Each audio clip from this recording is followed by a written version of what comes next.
The champagne glass shattered against parquet flooring, and in that crystalline instant, every conversation in the American Legion Hall died. Ruth Ann Holloway stood frozen in her borrowed wedding dress, watching amber liquid pool around white satin shoes that pinched her toes. Around her, 63 guests from Tulsa's wealthiest families stopped mid-sentence, forks suspended over wedding cake, to stare at the woman who'd just married into their carefully guarded circle. She was 24 years old, a single mother, and according to the whispers that had followed her down the aisle, a gold digger who'd trapped Edward Chambers with calculated precision. The November afternoon pressed against the windows of the hall, carrying the smell of early frost and dying leaves. Inside, the air hung thick with cigarette smoke and judgment. Ruth Ann could feel it settling on her skin like fine dust, the contempt of women in Chanel suits, the assessment of men who'd known Edward since prep school, the collective decision that she didn't belong. Her 3-year-old daughter Maggie tugged at her skirt. "Mama, I'm hungry." "Soon, baby." Ruth Ann's voice stayed steady even as her hands trembled.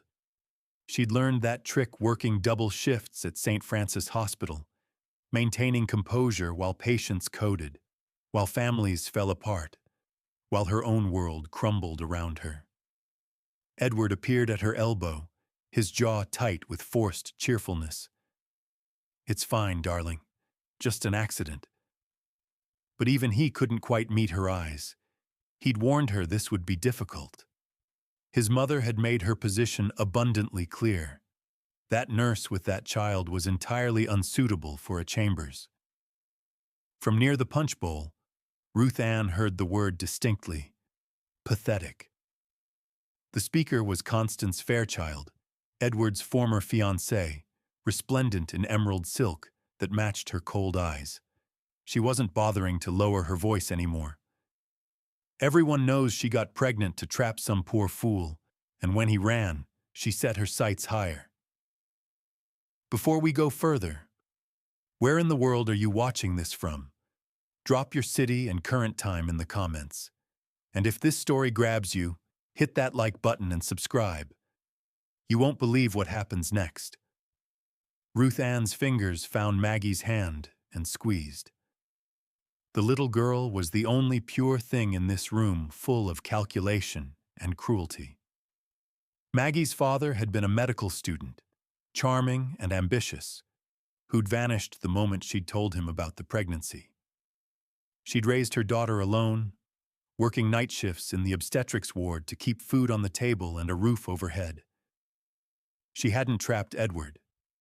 She'd fallen in love with his kindness, his quiet intelligence, the way he'd courted her with books and long walks instead of expensive dinners she would have felt obligated to refuse.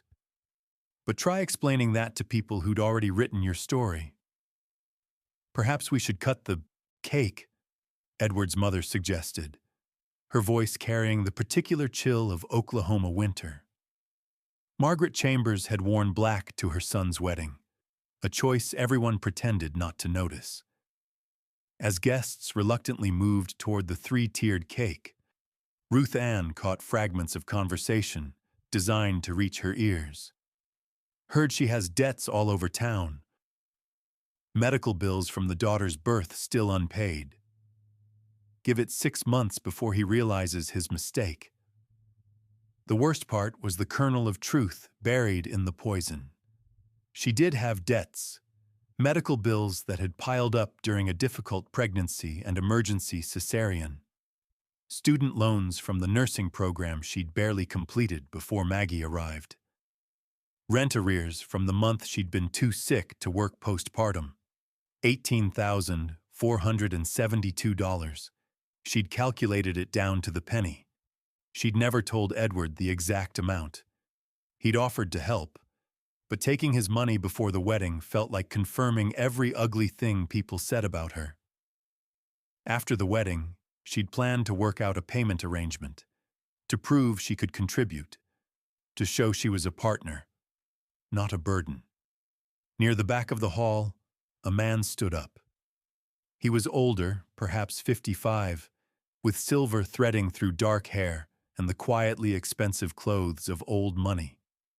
Ruth Ann didn't recognize him, though his face carried something familiar she couldn't place. He walked to the center of the room with the unhurried confidence of someone accustomed to being heard.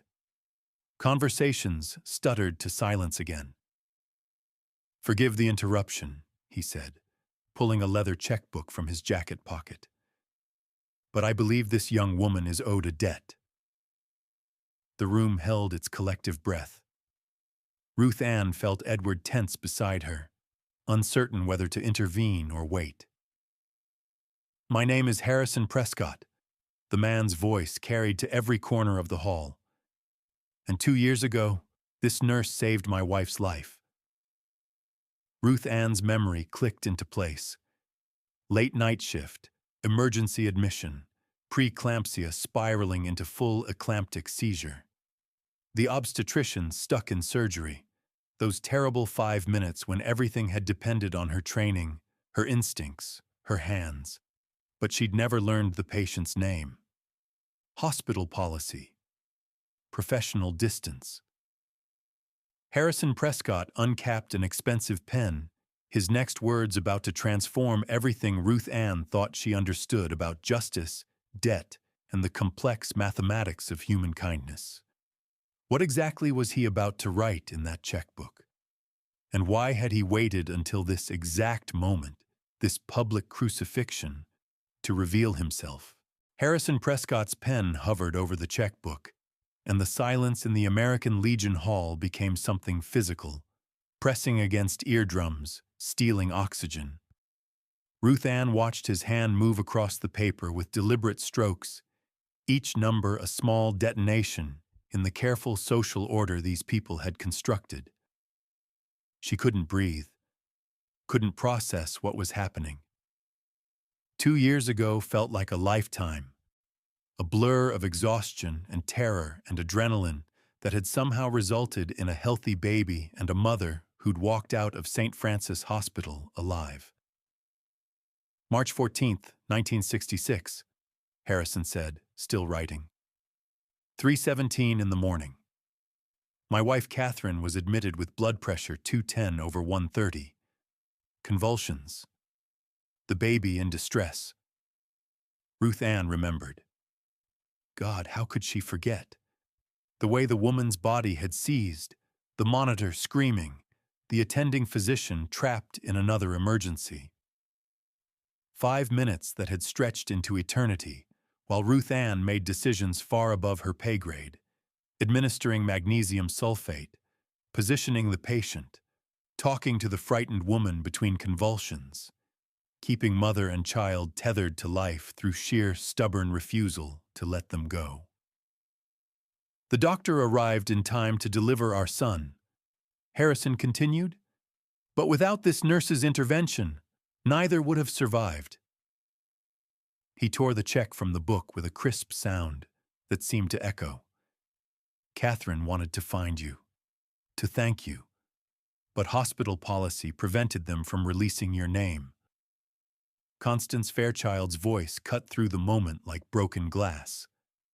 How touching. But we all know what this is really about. Harrison turned to her with the kind of cold assessment that came from years of evaluating people in boardrooms. "Do we? She clearly found out who your wife was and tracked you down." Constance's smile was sharp enough to draw blood. "Probably sent you a wedding invitation hoping for exactly this kind of theatrical gesture." "I wasn't invited to this wedding," Harrison replied evenly. "I read about it in the society pages, recognized the name from my own investigation." The weight of that statement settled over the room. He'd been looking for her. For 2 years. Margaret Chambers materialized beside Constance like a second front of cold air. "Mr. Prescott, while we appreciate the sentiment, I'm sure my son's bride would prefer not to be made into a spectacle." "Your son's bride," Harrison said, is owed a debt that has nothing to do with sentiment and everything to do with justice. He held out the check to Ruth Ann. $18,472. The exact amount of your outstanding medical and educational debts. The heir left the room. Ruth Ann stared at the numbers, her vision blurring. How did you— I'm a thorough man, Mrs. Chambers. A slight emphasis on her new name, a reminder to everyone present that she belonged here now, regardless of their opinions. When I want to thank someone properly, I learn what they actually need. Edward's hand found the small of Ruth Ann's back, a gesture of support that felt like the first real breath she'd taken since the ceremony. That's extraordinarily generous, Mr. Prescott. It's inadequate, Harrison corrected, but it's a start. Maggie, who'd been pressed against Ruth Ann's side through the entire exchange, looked up at the stranger with the uncomplicated curiosity of childhood. Are you the angel? The question landed with unexpected force. Harrison knelt to the child's level, his expensive suit creasing without concern. What makes you think I'm an angel, sweetheart? Mama says angels help people when nobody else will. Something shifted in Harrison's expression. Grief, maybe, or recognition. Your mama would know. She's helped more people than she realizes. Ruth Ann's hands shook as she accepted the check. The paper felt impossibly light for the weight it represented. Freedom, dignity, the ability to start her marriage without the crushing burden of financial desperation. But even as gratitude flooded through her, she felt the shift in the room's energy. The guests weren't softening. If anything, the revelation had hardened something in them. A resentment that this outsider, this nurse with debts and a child, had been publicly elevated in a way that challenged their carefully maintained hierarchies. Well, Margaret Chambers said, her voice crystallizing the collective sentiment. I suppose we should all be grateful for Mr. Prescott's charitable impulses. The word charitable carried enough condescension to curdle milk. But Harrison wasn't finished. There's something else you should know, he said, straightening to address the entire gathering. Catherine and I have established a scholarship fund at St. Francis Hospital. Full nursing education, including living expenses, for single mothers pursuing medical careers. He looked directly at Ruth Ann. We're calling it the Ruth Ann Holloway Scholarship. The name hit her like a physical blow. Her maiden name. The identity she'd carried through every impossible shift, every sleepless night with a colicky infant, every moment she doubted whether she could survive another day. Edward's mother made a small sound of outrage, but before she could speak, Harrison pulled out a manila envelope from his jacket. I've also brought something Catherine wanted you to have. Inside were photographs, an infant with dark eyes and a shock of black hair, the same child at 6 months laughing, at 1 year taking first steps, and finally, a formal portrait, a healthy, happy toddler with his mother's smile. Thomas, Harrison said softly, named after Catherine's father, alive because of you. Ruth Ann's tears came then, unstoppable. 2 years of wondering and hoping and never knowing whether her desperate measures had been enough. The photographs blurred in her hands, proof of a life preserved, a future made possible. Around them, the guests shifted uncomfortably. Some looked moved, others looked calculating, already revising their assessments, weighing social advantage against personal prejudice. But Constance Fairchild stepped forward, her face tight with something that looked like genuine fury. This is absurd, she announced. We're supposed to applaud her for doing her job? For taking money that should go to charity? for manipulating her way into Constance. Edward's voice cut through with unexpected steel. That's enough. His former fiancée turned on him with venom. You're really going to defend this? Everyone knows she trapped you. Everyone knows about the debts, the struggle, the convenience of suddenly falling in love with a Chambers.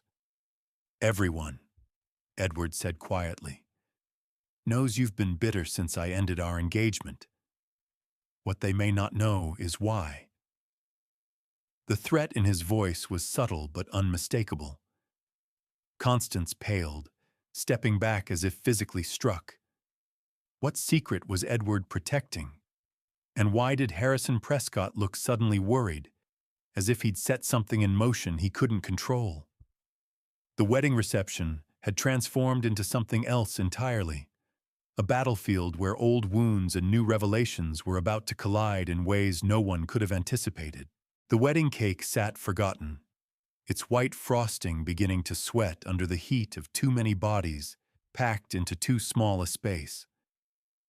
Edward's hand remained steady on Ruth Ann's back, but she could feel the tension radiating through his fingers.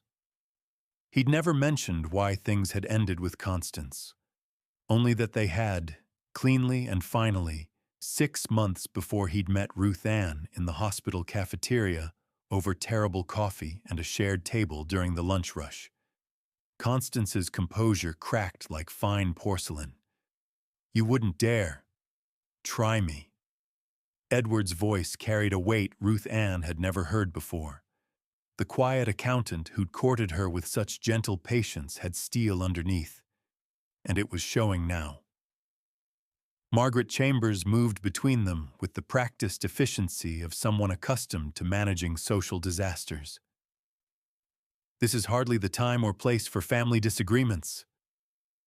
She turned to Harrison Prescott with a smile that didn't reach her eyes. Mr. Prescott, we're deeply grateful for your generosity. Perhaps we might continue this conversation in a more private setting. But Harrison wasn't looking at Margaret. His attention had fixed on someone near the back of the hall, a woman in her late 40s wearing a nurse's uniform under a cardigan, clearly just off shift. Diane? His voice held confusion and something else. Recognition. The woman stepped forward, her face pale. Mr. Prescott, I didn't know you'd be here. Ruth Ann knew her. Diane Mitchell, head nurse in obstetrics, the woman who'd trained her, who'd covered for her during Maggie's first year when childcare fell through, who'd written the recommendation that had kept Ruth Ann employed through her most desperate months. You work at St. Francis? Harrison's question came out sharp. For 22 years. Diane's hands twisted together. I was the one who supervised Ruth Ann the night she saved your wife. The air in the room shifted again, some unspoken current passing between Harrison and Diane that Ruth Ann couldn't interpret. They knew each other. Not from the hospital, she realized, but from before. Diane Mitchell, Harrison said slowly. You were Diane Prescott, my brother's wife. The revelation landed like a thunderclap. Diane closed her eyes. I reverted to my maiden name after the divorce. 20 years ago. Paul's been dead for 15 years. Harrison's voice had gone quiet, dangerous. You never came to the funeral. I wasn't welcome at Prescott family events. Your mother made that abundantly clear when she paid me to leave her son. Diane's composure held, but Ruth Ann could see the old pain underneath. The divorce settlement was generous. I used it to put myself through nursing school. Margaret Chambers made a strategic retreat toward the punch bowl, clearly recognizing a family drama that made her own concerns seem trivial. But Ruth Ann stood transfixed, watching pieces of a puzzle she hadn't known existed slot into place. You knew, Harrison said to Diane. When Catherine was admitted, you knew who she was. Of course I knew.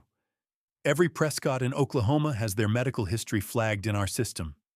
Allergies, insurance, emergency contacts. Diane's voice stayed professional, but her eyes held decades of complicated history. I assigned Ruth Ann to Catherine's case because she was the best nurse I had, not because of our connection. And you never told me you worked there. Never reached out after I saved your wife's life? Diane's laugh was bitter. Would you have wanted to hear from me? Would your family have accepted gratitude from the woman they paid $50,000 to disappear? Maggie tugged Ruth Ann's dress again. Mama, why is everyone sad? Grown-up things, baby. Ruth Ann lifted her daughter onto her hip, needing the solid weight of her child to anchor her through this surreal unfolding. Edward leaned close, his breath warm against her ear. Did you know about any of this? Nothing. Diane never talked about her past. Harrison seemed to age a decade in the space of a breath. Paul died of a heart attack in his office, 53 years old, never remarried after you left. My mother always said... He stopped, something realizing dawning. My mother told us you'd left him for another man, that you'd taken the money and run. There was no other man. Diane's voice cracked. There was a young woman who loved her husband and couldn't give him children. There was a mother-in-law who considered that an unforgivable failure. And there was a check that came with a lawyer and a very clear message. Take the money, or watch your husband lose his inheritance. The ugly mathematics of family power. Ruth Ann felt it settling over her like a shroud, the recognition that this was what wealth could do. Buy off inconvenient wives, rewrite histories, ensure that the right sort of people stayed in their proper places. I stayed in Tulsa out of spite, Diane continued. Used your family's money to become exactly the kind of professional woman your mother couldn't dismiss. Saved lives, trained nurses, built something real. She looked at Ruth Ann with fierce pride, including training the woman who saved Catherine and your son. Harrison sat down heavily in the nearest chair, the checkbook still in his hand. Catherine should know. She's been trying to find the nurse who helped her. She should know it was supervised by... He couldn't finish the sentence. By the woman your family destroyed? Diane supplied. I'm sure that would make a lovely reunion. The cruelty in her voice wasn't directed at Harrison, Ruth Ann realized. It was aimed at the system that had crushed her. The same system now judging Ruth Ann through narrowed eyes and tight-lipped smiles. Constance Fairchild chose that moment to stage her comeback. Well, this is all very dramatic, but it doesn't change the fundamental facts. Ruth Ann is a single mother with debts who married into money. Mr. Prescott's check is generous, but it doesn't erase the calculation behind this marriage. You're absolutely right, Edward said, and Ruth Ann's heart stopped. It doesn't erase calculation, it highlights it. He turned to address the entire room, color rising in his normally pale face. Constance and I were engaged for 2 years. During that time, she took out credit cards in my name, spent $17,000 on clothes, jewelry, and vacations. When I discovered it and ended things, she threatened to claim I'd abused her unless I paid the debts quietly. The shock rippled through the gathered guests like wind through wheat. I have the receipts, Edward continued. The credit applications with forged signatures, the threatening letters from her attorney. I kept quiet because I'm a coward who didn't want scandal. He looked at Ruth Ann, something like wonder in his eyes. But I'm married to a woman who ran into burning buildings while everyone else ran out, who works night shifts to feed her daughter, who never asked me for a single thing except the chance to build something real together. Something real together. The phrase hung in the air like a benediction. Margaret Chambers swayed slightly, gripping the back of a chair. Her carefully constructed social event was collapsing into chaos, old secrets spilling like wine across white tablecloth. But Harrison Prescott was smiling now, a genuine expression that transformed his grief-worn face. "Catherine's at home, 20 minutes from here. She's been praying to meet the nurse who saved her." He looked at Diane, then at Ruth Ann. "Both of you should come. We have a lot to discuss." "I'm not family anymore," Diane said quietly. "You were never not family. We were just too stupid and proud to admit it."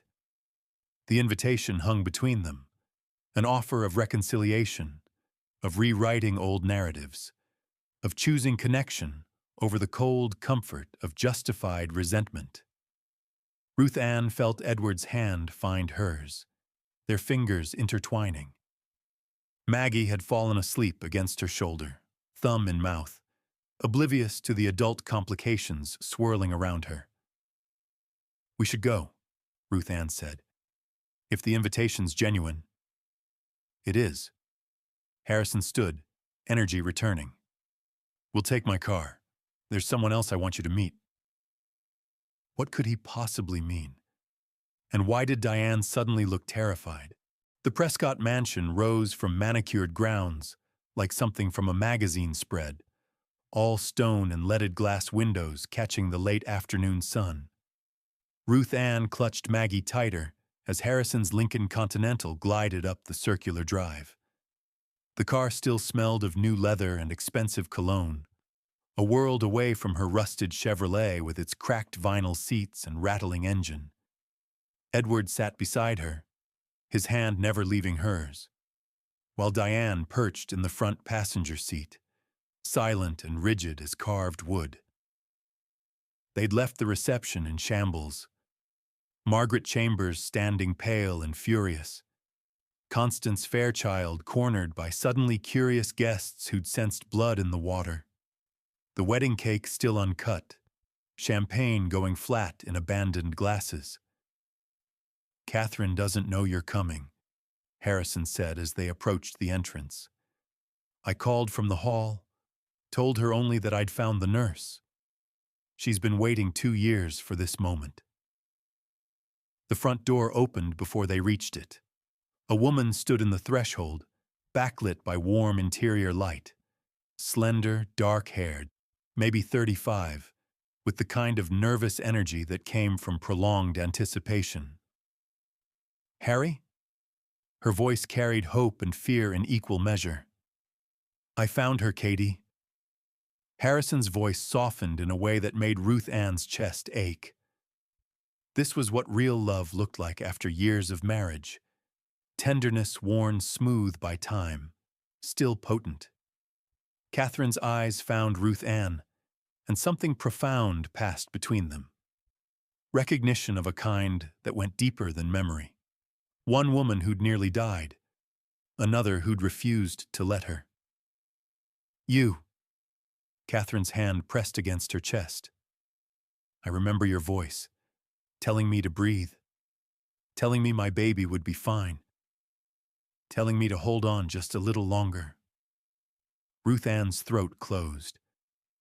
"You did the hard part." "No." Catherine descended the steps with careful grace. "You did the impossible part. The doctor told me later, if you'd hesitated, if you'd waited for authorization instead of acting." She couldn't finish. Maggie stirred against Ruth Ann's shoulder, waking with the confused disorientation of childhood naps. "Where are we?" "Visiting friends, baby." "I didn't know you were bringing others," Catherine said, her gaze moving to Edward with polite curiosity, then landing on Diane with absolute shock. "Oh my God!" Diane's face had gone ashen. "Catherine, I should explain." "Diane." Catherine's voice broke. "Diane Prescott. Harry's shown me pictures from before. She looked between her husband and his former sister-in-law with dawning understanding. You're the nurse who supervised that night? I am. And you never told Harry you worked at St. Francis? It seemed kinder not to remind him I existed. Catherine made a sound somewhere between a laugh and a sob. Kinder? Diane, you saved my life by proxy. You trained the woman who knew exactly what to do. She stopped, something else occurring to her. Harry's mother, did she paid me to divorce Paul 20 years ago? Yes. The simple confirmation landed like a hammer blow. Catherine turned to her husband, fury sparking in her exhaustion. You never told me. I didn't know the full story until an hour ago. Harrison's voice carried its own weight of betrayal. My mother said Diane left Paul for another man. We all believed it. When Paul died, when he spent 15 years alone and heartbroken, we thought he couldn't continue. The family mythology revealed as constructed fiction. A young boy appeared in the doorway behind Catherine, perhaps 2 years old, with his mother's dark eyes and his father's serious expression. Mama? It's okay, Tommy. Catherine swept him up with practiced ease. Come meet the angel who helped you get born. Ruth Ann felt the weight of it then, the full scope of what Harrison's check had really meant. Not charity, not even gratitude, but the mathematical balancing of a debt that could never truly be repaid. This child, breathing and laughing and clutching his mother's pearl necklace, existed because Ruth Ann had trusted her training over protocol, her instinct over fear. He's beautiful, she whispered. He's yours too. Catherine's eyes shone with tears. In every way that matters, you gave him to me. Maggie wiggled down from Ruth Ann's arms, instantly fascinated by another child. Can I play with him? Of course. Catherine set Tommy down, and the children regarded each other with the uncomplicated assessment of the very young before Tommy toddled toward a toy truck, lying abandoned on the marble floor. Edward spoke for the first time since they'd arrived. Mrs. Prescott, this is overwhelming for my wife. Perhaps we should stay for dinner. Catherine's request came out fierce, almost desperate. Please, we need to talk properly, to understand everything that happened. She looked at Diane. Especially you. You have to stay. I don't think that's wise. I don't care about wise. Catherine's voice carried steel underneath the emotion. Harry's mother stole 15 years from you and Paul. She stole the truth from our entire family. The least we can do is hear your story. She paused, then added quietly, and I'd like you to meet your nephew. Properly. The word nephew hit Diane visibly. She swayed, and Harrison caught her elbow with automatic care. Tommy's your brother's child, Diane said wonderingly. Paul's nephew. Named for Paul's father, actually, Thomas Prescott. We wanted... Catherine's voice broke. We wanted to honor the family. All of it. Not just the sanitized version Harry's mother approved. They moved inside, into a home that smelled of beeswax polish and fresh flowers, and something baking in a distant kitchen. The interior was wealthy but warm. Family photographs covering every surface, children's toys scattered across expensive rugs, the comfortable disorder of actual living, rather than museum-perfect display. A housekeeper appeared with coffee and tea, her expression carefully neutral despite the obvious emotional tension. Ruth Ann accepted a cup gratefully, needing something to do with her shaking hands. There's more, Harrison said once they'd settled in the living room, children playing on the floor under watchful eyes. Another reason I wanted you here, Diane. His former sister-in-law went very still. "Harry, my mother is dying." The statement landed with brutal simplicity. "Cancer, stage 4. She has perhaps 3 months." Catherine's hand found her husband's.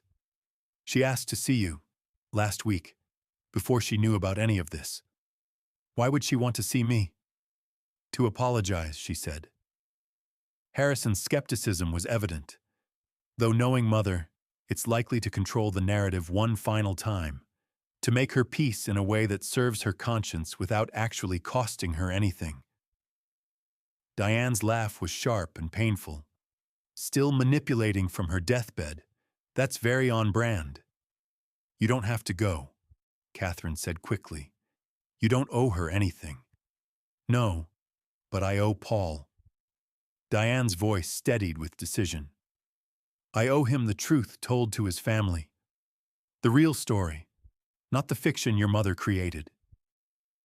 Edward leaned toward Ruth Ann, his voice low. "Are you all right? This is a lot. I feel like I've walked into the middle of someone else's life." "You saved someone else's life. Maybe that earned you the right to be part of it." The simple logic steadied her. She'd spent so long seeing herself as an outsider, the single mother, the struggling nurse, the woman who didn't quite belong anywhere, that she'd forgotten what inclusion might feel like. "There's something you should know," Ruth Ann said suddenly, the words emerging before she could reconsider. "About that night." Everyone turned to her. "I almost didn't act. The protocols said wait for the doctor, but Catherine was seizing, and the baby's heart rate was dropping, and I just—" She stopped, remembering the terror. "I just decided that being fired was better than letting someone die. I gave the magnesium sulfate without authorization, positioned her to protect the baby, talked her through it even though textbooks say patients can't hear during seizure. But I did hear," Catherine whispered. "Your voice was the only real thing in the darkness. If the outcome had been different, if something had gone wrong, I would have lost my license, probably faced legal action. I knew that, and I did it anyway." The confession hung in the air. Diane was watching her with something like pride. Harrison with renewed respect. But it was Catherine's response that mattered most. "You risked everything to save strangers." "I risked everything because it was right." Because it was right. The phrase seemed to echo through the house, settling into corners, challenging the assembled adults to consider their own choices, their own compromises with convenience and fear. Outside, the November sun was setting, painting the windows gold and crimson. Maggie had fallen asleep again, this time curled against Tommy, who was singing a wordless lullaby in the unconscious way of toddlers imitating their parents. But the evening wasn't over. Harrison's expression had shifted, some new decision forming behind his eyes. What else was he about to reveal? And why did Ruth Ann suddenly feel that the real test, the real choice, was still ahead? The dinner table could have seated 12, but the 6 of them clustered at one end, creating intimacy in a space designed for formality. Catherine had insisted on serving the meal herself despite the housekeeper's protests, moving between kitchen and dining room with the nervous energy of someone trying to make everything perfect.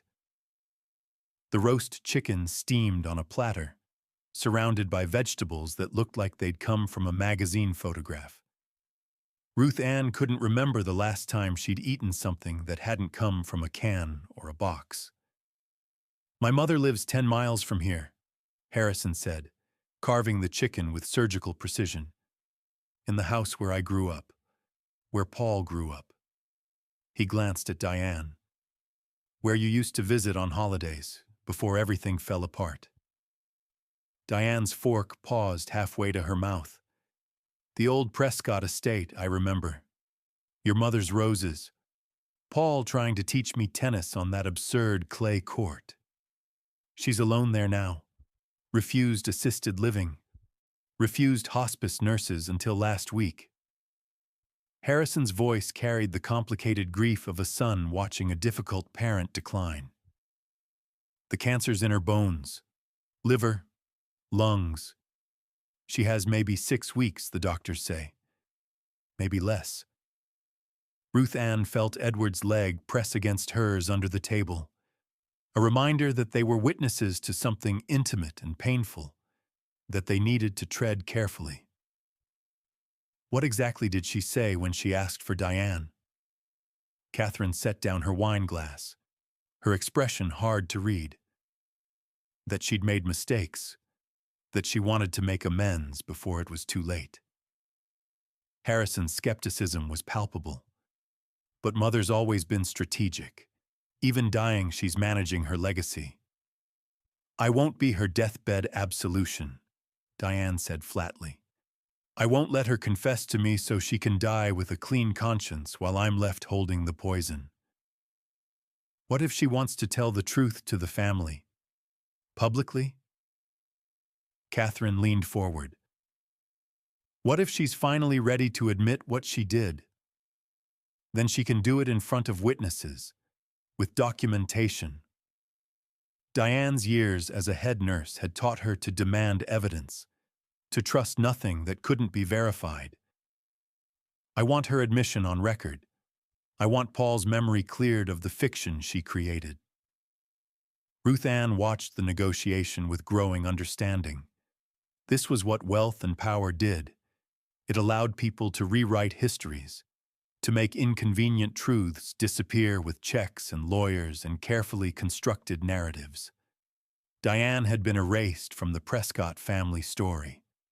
Paul had died believing his wife had betrayed him, and all of it had been orchestrated by one woman determined to control her family's image. Maggie stirred in the adjacent room where both children had been settled on a couch with blankets and pillows. Ruth Ann heard her daughter's sleepy voice asking for water, and Catherine rose immediately. I'll get it. You eat.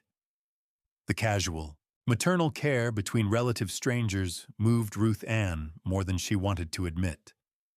In her world, people didn't help without expecting something in return. Every favor came with invisible strings, every kindness a future debt.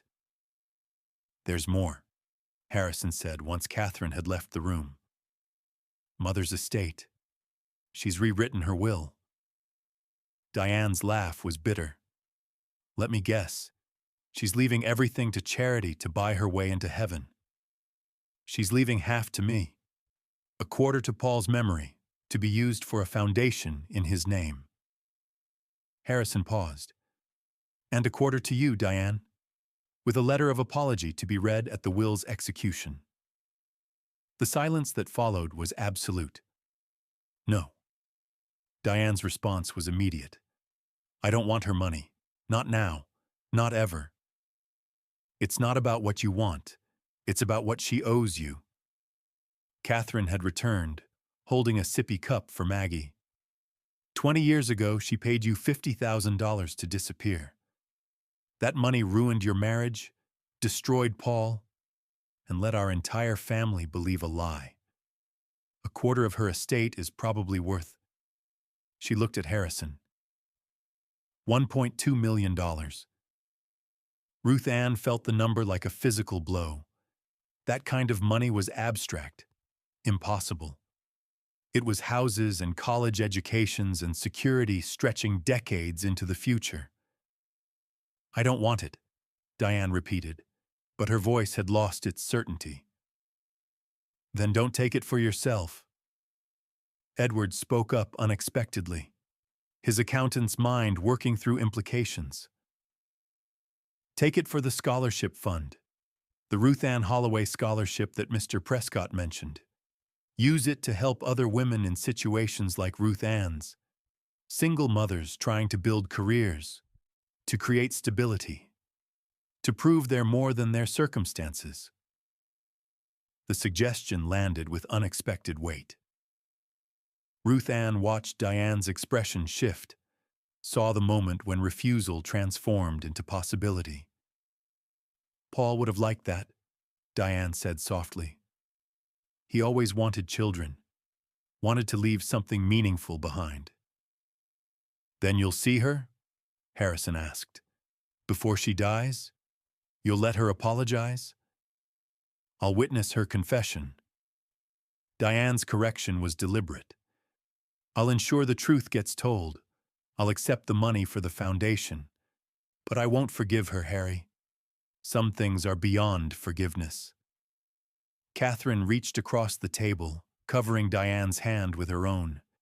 You don't have to forgive her. You just have to survive her, which you've already done. Survive her. The phrase resonated with Ruth Ann in ways she hadn't expected. She'd spent 3 years surviving.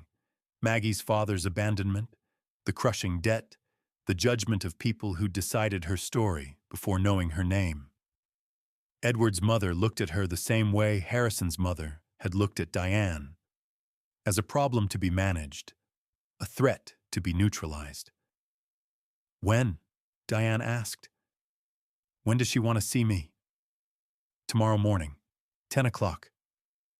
Harrison's relief was visible. I'll be there. Catherine will be there. And I think, he looked at Ruth Ann, I think you should be there too. Me? Ruth Ann's voice came out higher than intended. Why would I? Because Mother needs to see what her manipulation actually costs. Not in abstract terms, but in flesh and blood. Harrison's expression hardened. She needs to see the women she tried to destroy, the lives that persisted despite her interference, the good that happened when people chose integrity over convenience. It was a compelling argument, but Ruth Ann felt the weight of it like chains. Tomorrow morning, she was supposed to be starting her honeymoon, 3 days at a modest cabin Edward had rented, their only concession to celebration. Instead, she'd be confronting a dying woman's legacy of cruelty. I'll go, she heard herself say, if it helps. Edward's hand found hers under the table, squeezing gently. Support without question. She loved him fiercely in that moment, this quiet man who'd chosen her despite every social pressure to do otherwise. There's one more thing. Catherine's voice had gone quiet, almost fearful. Harry's mother knows about Tommy, about what happened during his birth. She asked specifically if the nurse who saved me would be there tomorrow. The room went very still. She wants to thank Ruth Ann personally, Catherine continued. She said, her voice broke. She said Tommy's survival made her reconsider certain choices. Reconsider? Diane's skepticism was sharp. Or justify? Is she planning to position Ruth Ann as proof that her cruelty was somehow necessary? That destroying me led to training the nurse who saved Catherine? The ugly logic of it settled over them like ash. Ruth Ann could already hear how the story would be shaped. Sacrifice for the greater good, difficult choices that led to fortunate outcomes. The narrative would absolve Eleanor Prescott while erasing Diane's suffering. We won't let her do that, Harrison said firmly. We control this story now, all of us together. But even as he spoke, Ruth Ann wondered, could you really control a story when one of its authors was determined to have the final word? When that author was dying and desperate to reshape her legacy before time ran out? Outside, full darkness had fallen. Through the dining room windows, Ruth Ann could see her reflection, a young woman in a borrowed wedding dress, holding the hand of a man who'd chosen her despite the cost, surrounded by strangers who'd become something like family in the span of a single impossible afternoon. Tomorrow, she would face a dying woman's manipulation. Tonight, she needed to understand what she was really agreeing to. What exactly did Eleanor Prescott want from her? And what price would truth demand from everyone in this room? The Prescott estate smelled of roses and decay, sweetness trying to mask something rotten underneath. Ruth Ann walked through the entrance hall at precisely 10 o'clock the next morning, Maggie's hand clutched in hers, Edward a solid presence at her back. The house was darker than Harrison's home, all heavy drapes and mahogany paneling that absorbed light rather than reflecting it. Portraits lined the walls, generations of Prescotts staring down with the particular arrogance of people who'd never questioned their place in the world's hierarchy. A nurse in starched whites met them in the foyer, her expression professionally neutral. "Mrs. Prescott is awake and lucid, but please keep the visit brief. She tires easily." Diane had arrived before them, standing rigid near a grandfather clock that ticked with funeral solemnity. She wore a navy dress and pearls, armor disguised as respectability. Her face was carved from stone. "Last chance to run," she murmured as Ruth Ann approached. "You're still here." Spite is an underrated motivator. Catherine appeared from a side room, Tommy balanced on her hip. "Mother Prescott is asking for everyone together. She says she won't do this in pieces." The bedroom was on the ground floor, converted from what must have once been a library. Medical equipment crowded against leather-bound books and antique furniture. The woman in the hospital bed looked like she'd been carved from wax. Paper-thin skin stretched over prominent bones, eyes that still held fierce intelligence despite the morphine haze. Eleanor Prescott was 71 years old and looked like a particularly vengeful ghost. "Harrison." Her voice was surprisingly strong. "You brought them all? Good." "Mother." Harrison kissed her forehead with the automatic gesture of dutiful children everywhere. "You remember Catherine and Tommy?" "Of course."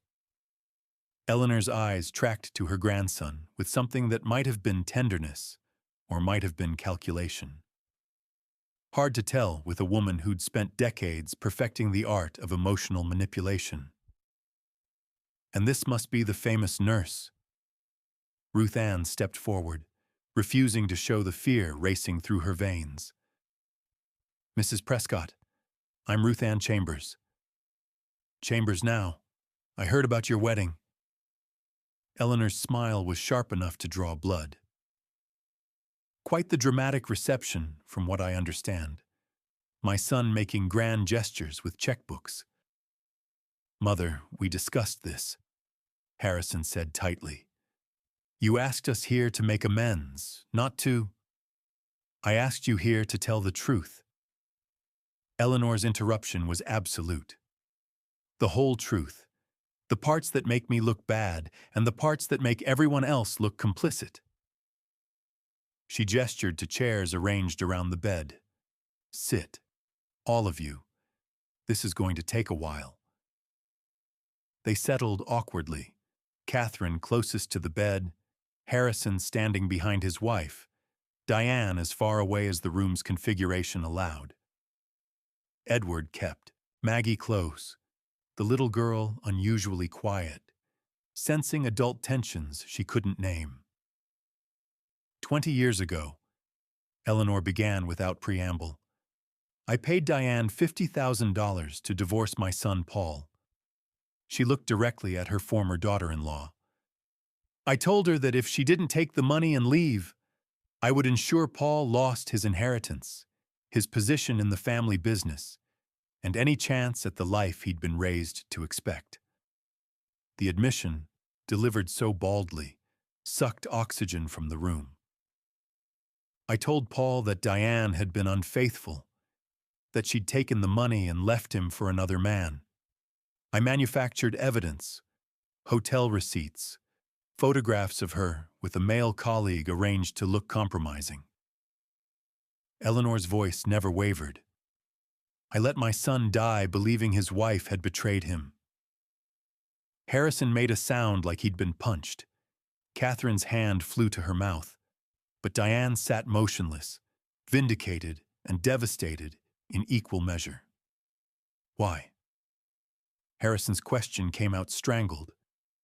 Why would you? Because she couldn't give me grandchildren. Eleanor's response was matter-of-fact, as if the logic was self-evident. Paul and Diane tried for 5 years. Fertility treatments, specialists, adoption agencies that fell through. Every Christmas, every family gathering, I watched other women my age coo over their grandchildren, while my sons remained childless.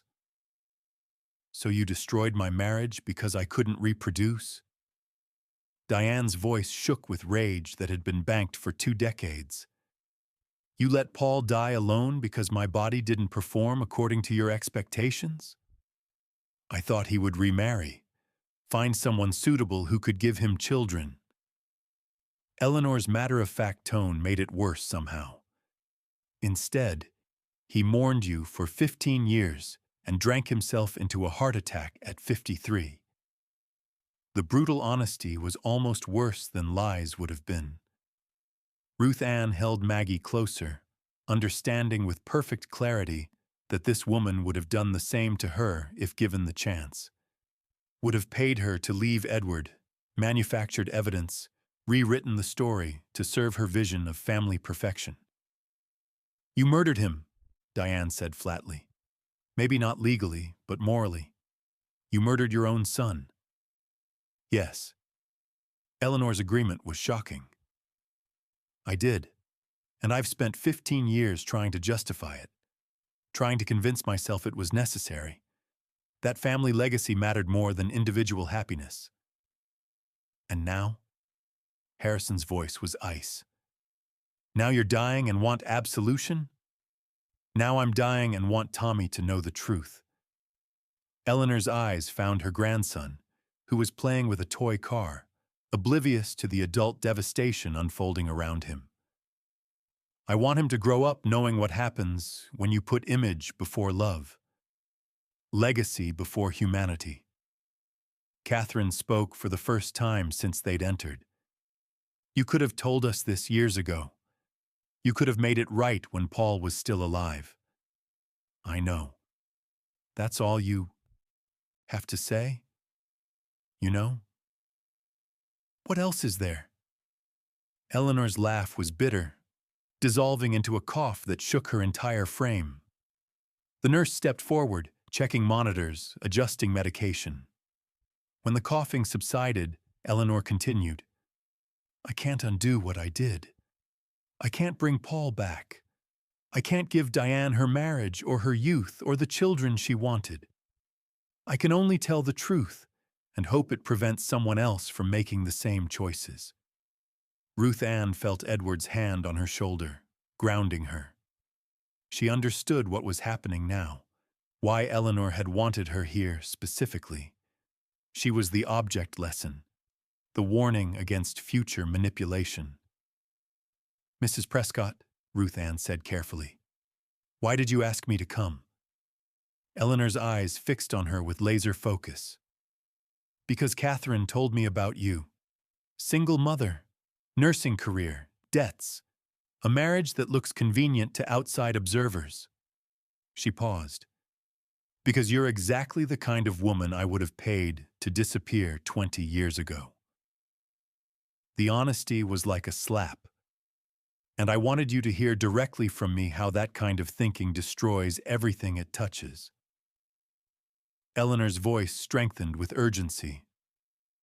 I wanted you to see what happens when families value appearance over substance, when mothers try to engineer their children's lives instead of supporting their choices. You're warning me away from your family? Ruth Ann's confusion was genuine. I'm warning my family away from treating you the way I treated Diane. Eleanor looked at Harrison. You will not question this marriage. You will not investigate her finances or her past or her motivations. You will accept that your son Edward made an adult choice and support it. Is that clear? Crystal clear. Harrison's voice held wonder and horror. You're trying to control us from your deathbed. I'm trying to break the cycle from my deathbed. Eleanor's correction was sharp. There's a difference. Diane stood abruptly, her chair scraping against hardwood. This is fascinating, truly. But I didn't come here for your attempts at redemption. I came for your confession on record. She pulled out a small tape recorder from her purse, which I've been capturing for the past 15 minutes. Eleanor stared at the device, then began to laugh. A sound like breaking glass. Smart. Paul always said you were smarter than I gave you credit for. Paul said a lot of things before you poisoned him against me. He did. Eleanor's expression shifted to something that might have been genuine regret. Diane, the money I'm leaving you is going to a scholarship fund for single mothers pursuing nursing careers. Harrison already told me. No. Eleanor shook her head, wincing at the effort. That's part of it. But there's more. The house. This house. I'm leaving it to you. The statement landed like a bomb. The Prescott estate, Eleanor continued, with its roses and its tennis court and all its suffocating tradition. It's yours, to keep or sell or burn to the ground, whichever brings you the most satisfaction. Harrison's face went white. Mother, this is the family home. This is a monument to cruelty disguised as tradition. Eleanor's voice turned fierce. I raised my sons here. I destroyed my marriage here. I planned Diane's exile from this very room. Let her decide what happens to it. Diane stood frozen, the tape recorder still running in her hand, capturing every word for posterity. Ruth Ann watched emotions war across her face.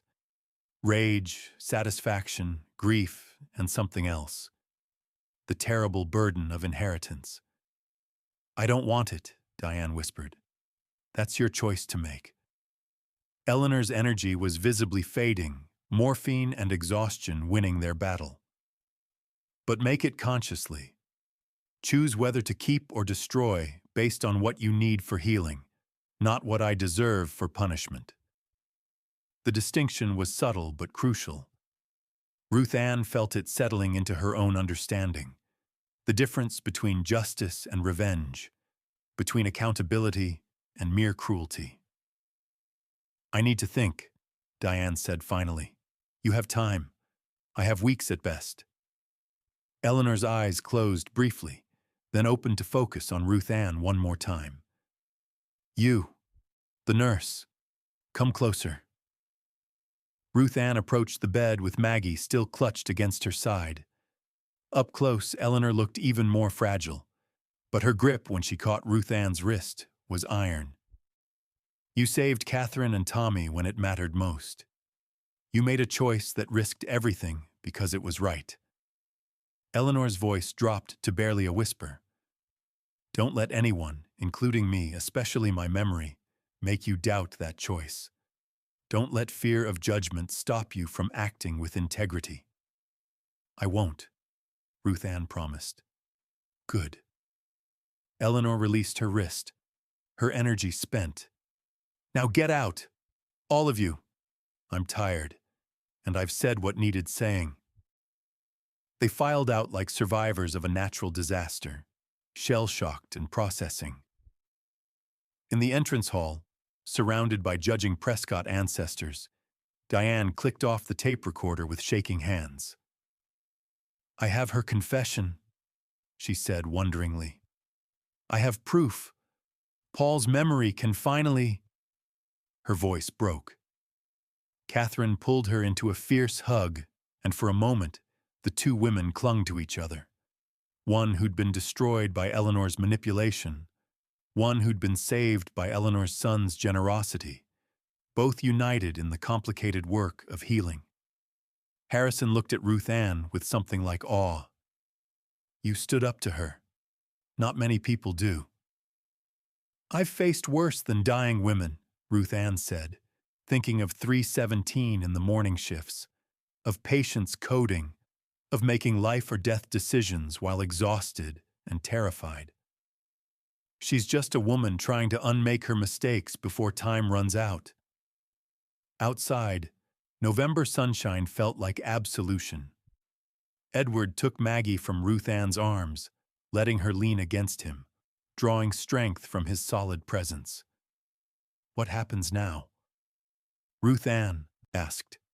"Now," Harrison said, "we figure out how to live with the truth, how to honor Paul's memory without being destroyed by Mother's legacy." He looked at Diane. "Whatever you decide about the house, you have our support." Diane nodded, still clutching the tape recorder like a talisman. I think I want to turn it into something. Not a home, but maybe a place for other women. A shelter or transition house. Somewhere people go to escape cruelty, not experience it. Somewhere people go to escape cruelty. Ruth Ann felt the rightness of it settle in her chest. This was how you broke cycles, not through revenge or erasure, but through transformation, taking spaces designed for control and remaking them into sanctuaries of freedom. They were halfway to the cars when the nurse appeared in the doorway, her face grave. "Mrs. Prescott is asking for Diane specifically. She says there's one more thing, something she needs to say alone." Diane hesitated, looking to the group for guidance. Ruth Ann saw the fear in her eyes, the worry that Eleanor had one more manipulation, one more poisoned gift waiting. "We'll be right here," Catherine said firmly. "If you need us, just call." Diane squared her shoulders and walked back into the house of roses and lies, ready to hear whatever final truth Eleanor Prescott had been saving. What could possibly be left to confess? And why did Ruth Ann suddenly feel certain that the story was far from over? Diane was gone for 17 minutes, though it felt like hours. Ruth Ann paced the circular driveway, while Edward kept Maggie occupied with a game of counting rose bushes. Harrison smoked a cigarette with shaking hands, his first in 10 years, according to Catherine. The November air had turned sharp, promising early winter. When Diane finally emerged, she looked like she'd aged a decade. In her hands was a leather document folder, the kind lawyers used for important papers. Her face was streaked with tears, but her expression held something Ruth Ann couldn't quite identify. Not peace, exactly, but perhaps the beginning of it. "She told me about Paul's last year." Diane's voice was hoarse, raw. "The year before he died. How he'd hired a private investigator to find me. How he'd learned the truth about the money, the manufactured evidence. How he'd confronted her." Harrison dropped his cigarette, crushing it under his shoe. "Paul knew? Before he died, he knew you didn't betray him?" "For 8 months." Diane's laugh was broken. 8 months he knew, and he tried to find me. Left messages at the hospital that I never received, because they went to administration, not my department. Wrote letters to my old address that were returned unopened because I'd moved. Mother never told us. Catherine's voice was hollow. Even after he died. Even knowing he'd spent his final months trying to make things right. She said, Diane had to stop, compose herself. She said Paul forgave me before he died, that he told her to find me after he was gone, to tell me the truth, to make sure I knew he'd loved me until his last breath. But she didn't. Harrison's words weren't a question. She waited 20 years, waited until she was dying and needed absolution more than she needed control. Diane held up the leather folder. This is Paul's will, his real will, written 3 weeks before he died. He left everything to me. The house he was living in, his share of the family business, life insurance, everything. The implications crashed over them like a wave. Mother suppressed it, Harrison said flatly, produced an earlier will instead, and kept Paul's final wishes locked in her safe for 2 decades. Diane opened the folder with trembling hands. There's a letter. To me. He says, her voice cracked. He says he's sorry for believing the lies. Sorry for the years they stole from us. Sorry he didn't fight harder. Ruth Ann felt tears burning her own eyes. The love that persisted through manipulation and time and even death itself. It was almost too much to bear witness to. The house I'm inheriting, Diane continued, the money? It's not Eleanor's to give. It was always mine. From Paul. She's been stealing from me for 15 years, and now she's returning it disguised as generosity. Jesus Christ. Harrison looked like he might be sick. We can challenge this. Get you what you're actually owed. The business shares alone would be worth. I don't want it. Diane's interruption was firm. I don't want to spend whatever time I have left fighting in court, dealing with lawyers, turning Paul's memory into a legal battle. Eleanor was right about one thing. The house should become something that helps people. The money should go to the scholarship fund. Paul would have wanted that. But Diane, Catherine protested, you've lost so much. And I can't get it back. Not the years, not Paul, not the children we never had. Diane's voice steadied with decision. But I can make sure other women don't lose what I lost.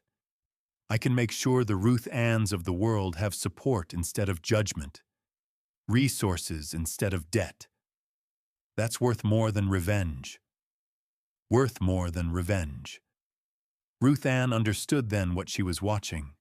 Not forgiveness exactly, but something rarer and more valuable, the choice to transform pain into purpose, to let grief become generative instead of destructive.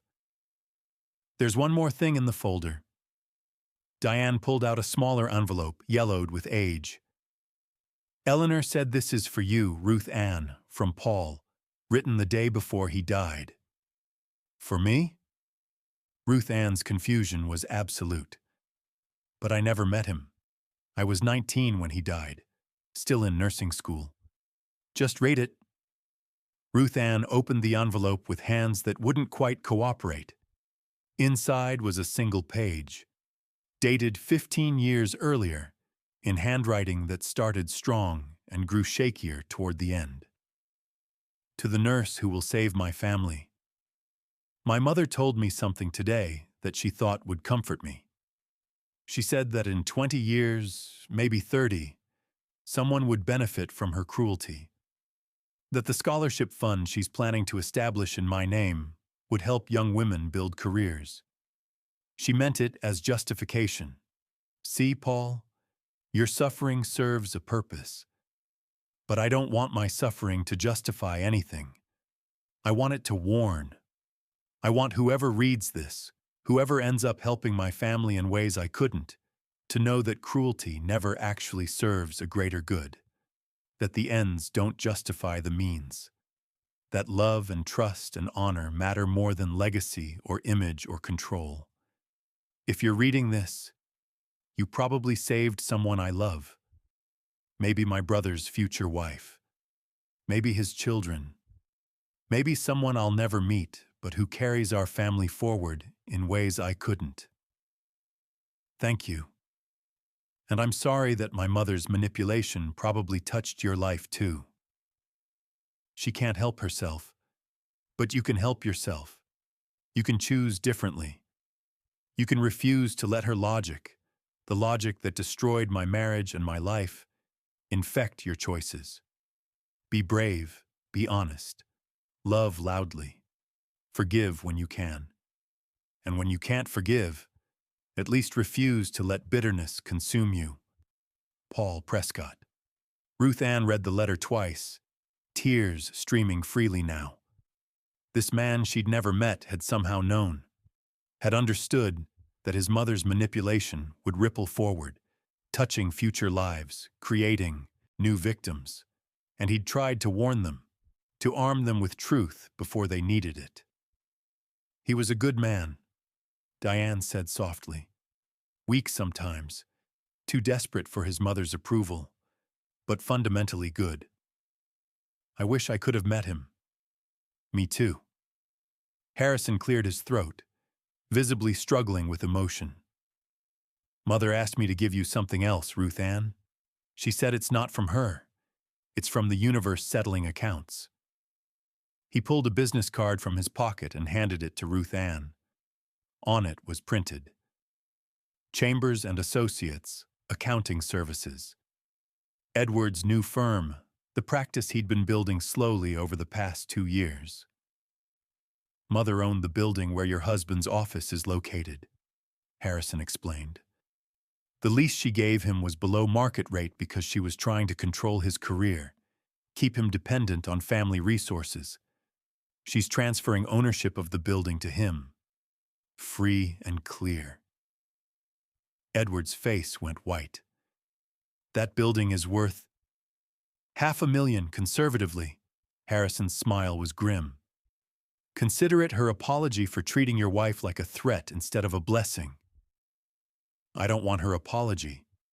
Edward's voice was firm. I don't want anything that comes with strings attached. There are no strings. Just... Harrison paused, choosing words carefully. Just one dying woman's attempt to stop controlling and start trusting. She said to tell you that she was wrong about Ruth Ann. Wrong about what constitutes a good marriage. Wrong about almost everything that mattered. The admission, delivered secondhand, felt more genuine than anything Eleanor had said directly. Perhaps because it came without audience, without performance. Just a simple transfer of property and the truth behind it. Maggie tugged Ruth Ann's sleeve. Mama, can we go home now? I'm tired of the sad house. The innocent request broke the tension, everyone laughing with the slightly hysterical edge of people who'd been holding their breath too long. Yes, baby, we can go home. But which home? The question hung unspoken. The apartment Ruth Ann had been renting month to month? Edward's modest house with its single bathroom and creaky floors? Or something new? Something they'd build together now that debt and judgment had loosened their grip. Catherine stepped forward, surprising Ruth Ann by pulling her into a tight hug. You're family now. Really family. Not the obligatory kind.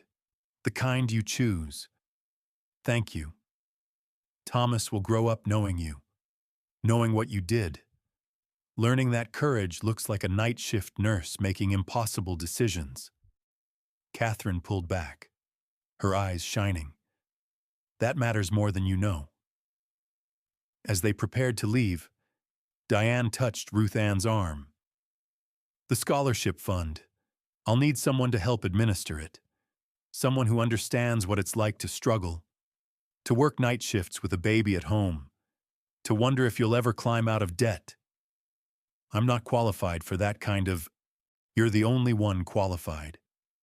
Diane's grip tightened. Say yes. Let Eleanor's money and Paul's love create something that outlasts all of us. Ruth Ann looked at Edward, seeing her own answer reflected in his eyes. Yes, I'll help. Good.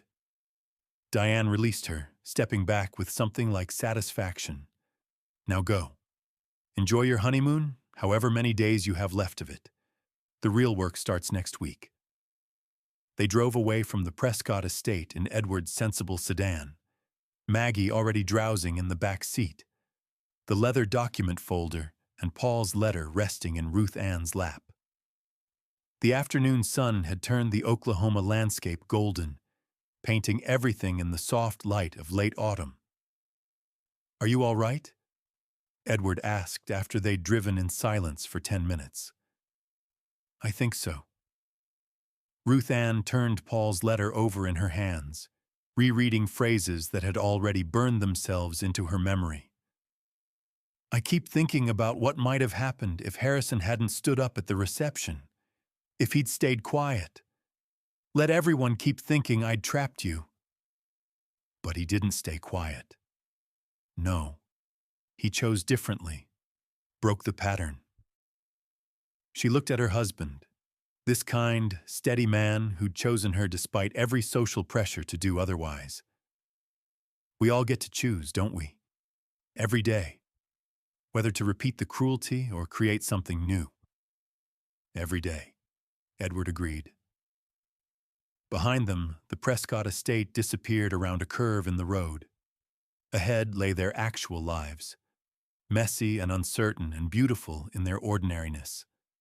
A building to manage, a scholarship fund to establish, a daughter to raise, a marriage to build without the weight of debt or judgment crushing them.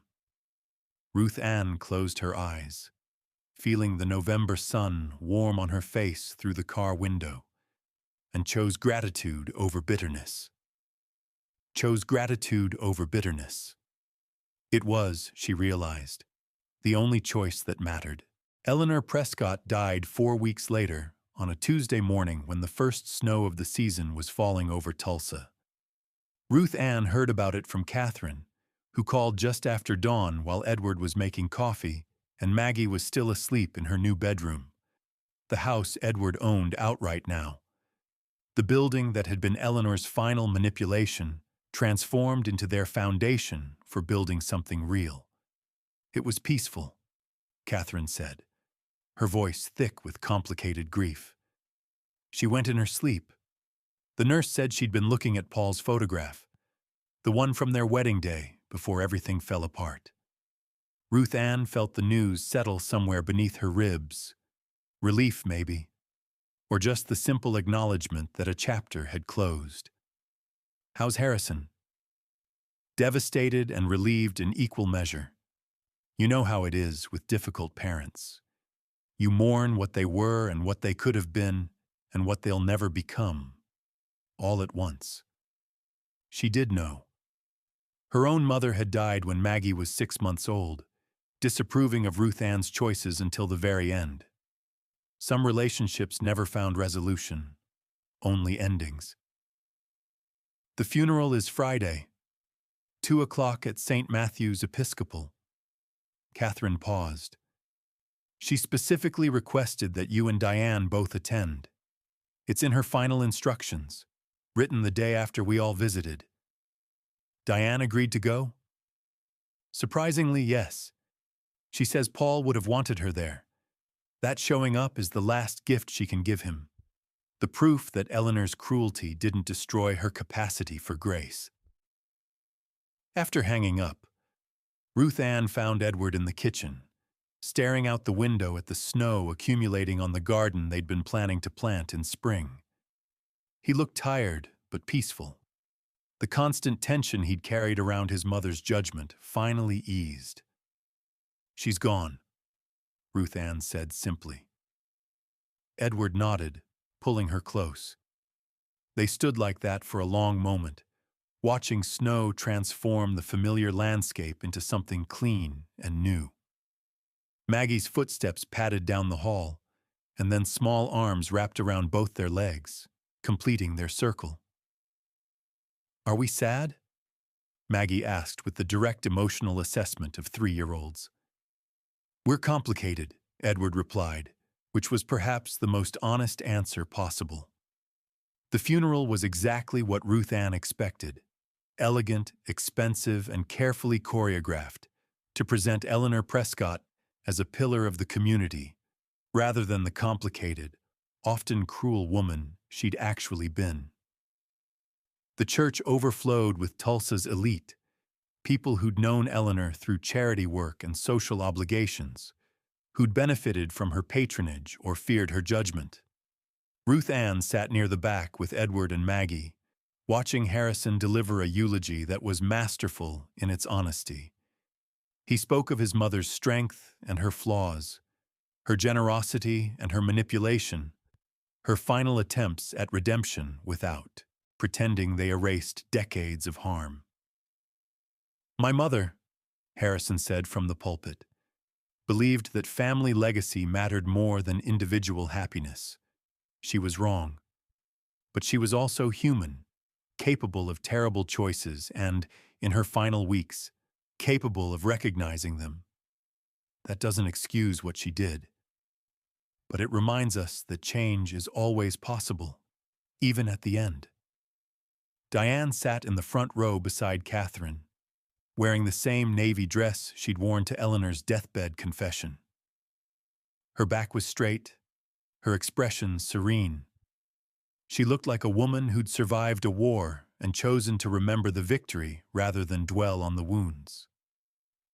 After the service, people gathered at the Prescott estate for the reception. The house looked different than Ruth Ann remembered. Lighter somehow, as if Eleanor's death had lifted some oppressive weight from the very walls. The roses in the garden had been cut back for winter, their thorns exposed and honest. Ruth Ann. A woman approached, perhaps 45, wearing an expensive coat and nervous smile. "You don't know me, but I'm Sarah Whitmore. I was at your wedding reception." Ruth Ann braced herself for judgment or false kindness, but Sarah's expression held something else. Shame, perhaps, or recognition. "I was one of the people talking, saying cruel things about you marrying for money." Sarah's voice dropped. "I wanted to apologize, to tell you that She stopped, gathering courage. "My husband controls all our finances, questions every purchase I make, makes me account for every dollar I spend. And watching you that day, watching you stand there while people judged you for doing what you needed to survive, it made me realize I've been judging other women to avoid looking at my own situation." The confession landed with unexpected weight. Ruth Ann saw it then. The invisible network of women's struggles, each thinking she was alone, each surviving in isolation while surrounded by others doing the same desperate mathematics. "Thank you for telling me," Ruth Ann said carefully. "That took courage. There's a shelter. The one Diane Prescott is opening in this house." Sarah's words came faster now, as if speaking before courage failed. "When it's ready. When she's accepting residence. I think I might need that." "You'd be welcome there, whatever you need." Sarah nodded, tears threatening, then disappeared back into the crowd. But Ruth Ann felt the ripple of it. The way one woman's honesty created space for another's. The way breaking silence could cascade into something larger than individual confession. She found Diane in what had been Eleanor's bedroom, now stripped of medical equipment and restored to its original purpose. Diane stood at the window, looking out at the snow-covered grounds. "I've been thinking about what to call it," Diane said without turning. "The shelter, the transition house, whatever it becomes." "What are you considering?" "The Paul Prescott House." Diane's voice was steady. "Not a memorial to suffering, but to the love that persisted despite everything, to second chances, to the truth told too late being better than truth never told at all." "He'd like that." "I hope so."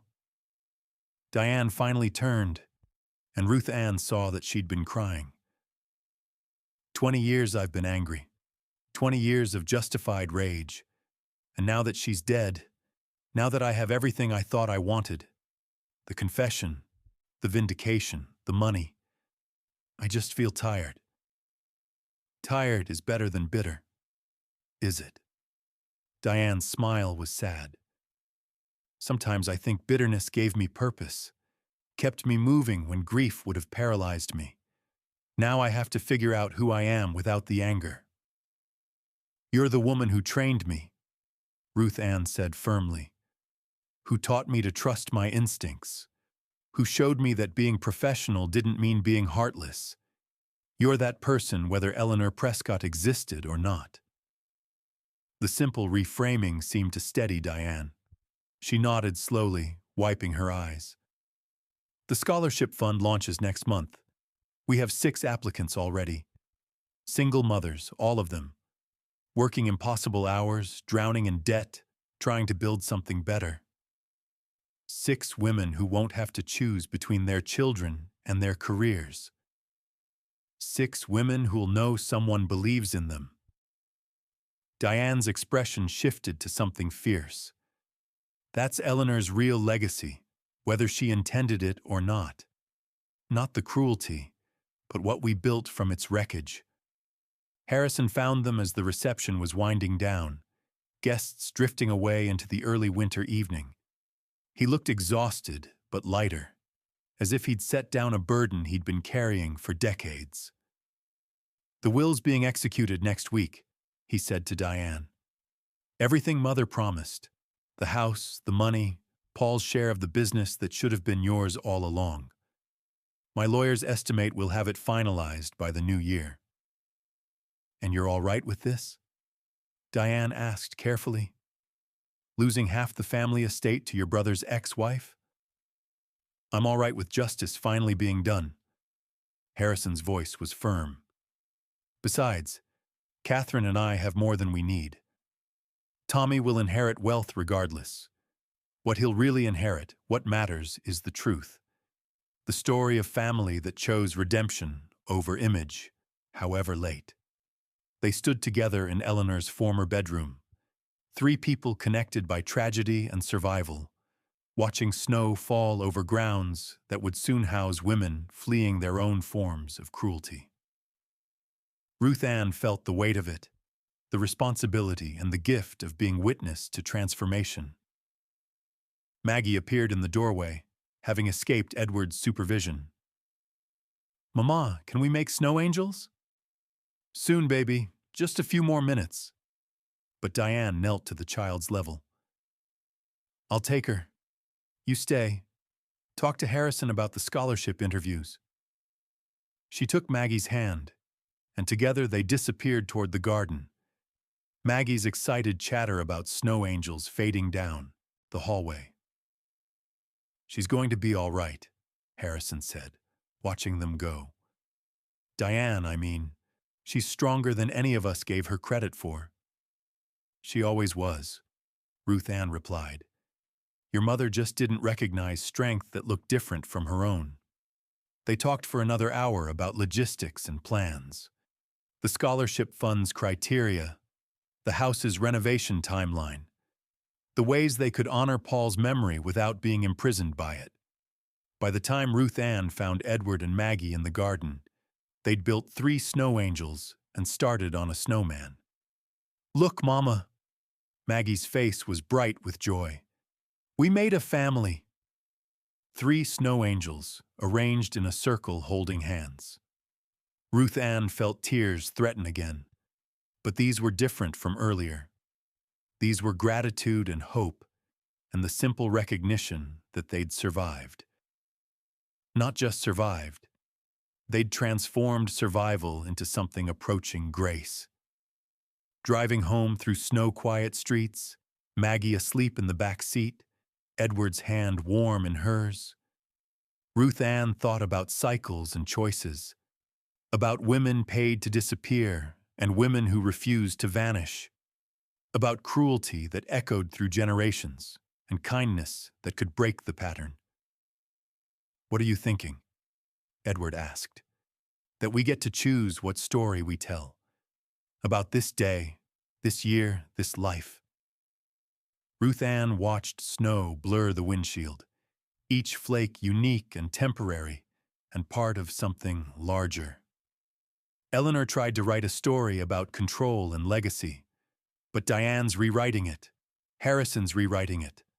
We're all rewriting it. What's our version?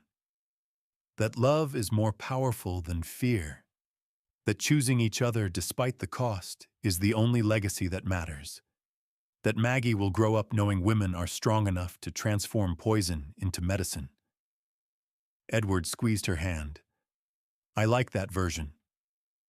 "Me too." The scholarship fund would grow. The Paul Prescott House would open its doors to women like Sarah Whitmore, offering refuge and resources and the radical belief that everyone deserved second chances. Thomas Prescott would grow up with the story of the nurse who saved him and the great-uncle who loved too well and too briefly. Maggie would learn that survival could be beautiful, that transformation was always possible. And somewhere in the arithmetic of kindness and cruelty, the scales would tilt toward justice. Not perfect justice, not complete redemption, but the stubborn, imperfect grace of people choosing differently than those who came before. Ruth Ann leaned her head against the window, watching Tulsa drift past in the falling snow, and felt something settle in her chest. Not happiness exactly, but peace. The deep, earned peace of someone who'd walked through fire and emerged holding everything that mattered. Eleanor Prescott was gone, but the women she'd tried to destroy were building cathedrals from the rubble. And that, Ruth Ann thought, was the only revenge worth having. They say that on cold, November nights. If you drive past the Paul Prescott house, you can see lights in every window, warm and welcoming, proof that cruelty's architecture can be transformed into sanctuary. They say the scholarship fund has helped 200 women in the years since Eleanor Prescott's death. They say that somewhere in Tulsa, there's a nurse named Ruth Ann who still works night shifts sometimes, not because she has to, but because she remembers what it meant when someone chose to see her strength instead of her struggle. They say a lot of things. Some of them are even true.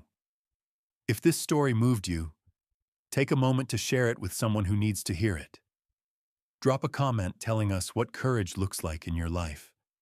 And subscribe, because every week we bring you stories of people who chose grace over bitterness, who transformed their pain into purpose, who proved that it's never too late to rewrite the ending.